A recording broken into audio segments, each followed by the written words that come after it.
మా నాయకుడు జగన్మోహన్ రెడ్డి గారు ఉన్నప్పుడు మెడిసిన్స్ విషయంలో మేము చాలా పర్టికులర్గా ఉండేవాళ్ళం. ఎందుకంటే ఆ మెడిసిన్స్ ఎక్స్పైరీ డేటు మేము స్వయంగా ఫీల్డ్కి వెళ్ళి ఎక్కడికక్కడ కూడా అక్కడ ఉన్నటువంటి ఫార్మసీ కౌంటర్స్ లో మేము చెక్ చేసేవాళ్ళం. ఎక్కడైనా ఎక్స్పైరీ మెడిసిన్స్ ఉన్నాయా, ఎక్కడ కూడా మొత్తం స్టేట్ మొత్తం కూడా ఈ ఎక్స్పైరీ మెడిసిన్స్ చాలా నియరెస్ట్ మంత్స్ తో ఉన్నటువంటి డేటెడ్ మెడిసిన్స్ కూడా మేము ఉంచనిచ్చేవాళ్ళం కదా, మేము ట్రాష్ చేసేవాళ్ళం అలాంటివి ఏమైనా ఉన్నా.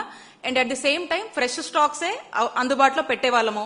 మేము ఈ మెడిసిన్స్ పెట్టే వేర్ హౌసెస్ ఏవైతే ఉంటాయో స్టాక్ చేసే పాయింట్స్ కూడా వెళ్ళి చెక్ చేసుకునేటువంటి పరిస్థితి. మరి ఈ రోజున ఆ ఎప్పుడో జగన్మోహన్ రెడ్డి గారి టైంలో ఉన్నటువంటి మెడిసిన్సే మిగిలి ఇంక వీళ్ళు కొత్తవి పర్చేస్ చేయక అవే మిగులుండి ఇక అయ్యేదో వాడుకొని యూజ్ చేసేటువంటి ప్రాసెస్ లో బహుశా అవి ఎక్స్పైర్ అయి ఉంటాయి. అండ్ వీళ్ళు కొత్తవి కొనట్లేదు కాబట్టి ఉన్న వాటితోనే ఏదో లాగిచ్చి, లేదా అవసరమైతే ఎక్కడైనా తక్కువకి వస్తున్నాయని చెప్పి అయ్యేది వచ్చి ప్రజలేగా వాళ్ళ ప్రాణాలే పోయేది కదా అని చెప్పి కేర్లెస్ గా బిహేవ్ చేయడం వల్లే మరి ఇలాంటి దారుణాలు జరుగుతున్నాయని చెప్పి మేము వైఎస్ఆర్ కాంగ్రెస్ పార్టీ నుంచి పదే పదే అనేక విషయాల్లో మేము చెప్తానే ఉన్నాము. అండ్ ఇలాంటి ఎప్పుడు జరిగేటువంటి రీసెంట్ గా జరుగుతున్నటువంటి ఇన్సిడెంట్స్, డెత్స్ ఇవన్నీ కూడా ఒక ఐ ఓపెనింగ్ ఎవిడెన్సెస్ గా మనం చూడాల్సినటువంటి అవసరం ఉంది.